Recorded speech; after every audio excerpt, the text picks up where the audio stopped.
What's going on YouTube? I've been playing and heavily enjoying Hogwarts Legacy and wanted to pass on a couple tips specifically about finding field guide pages because they're a little bit more nuanced than one may think. Starting out, you'll likely be spamming Revelio to find pages, which is a great early game way to find field guide pages. But as you continue playing and learning new spells, there are other ways to interact with the environment around you to find even more pages.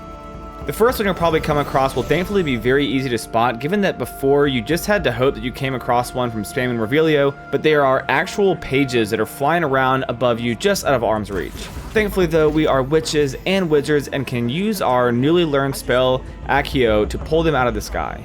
The next one you'll probably actually pick up in the form of a side quest with the mirrors, and you're tasked with finding the lost moth that when found and returned to the mirror, awards you with the field guide page.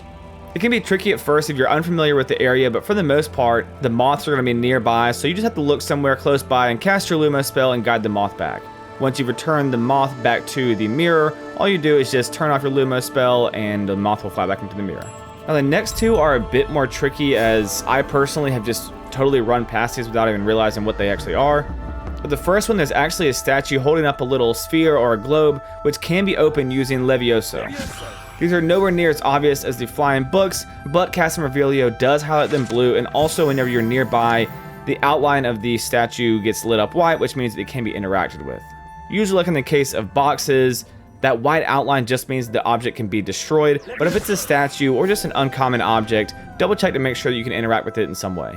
This brings us to the last way to find field guide pages, but similar to the statue holding a sphere, there are also these dragon statue braziers that can be lit using Incendio.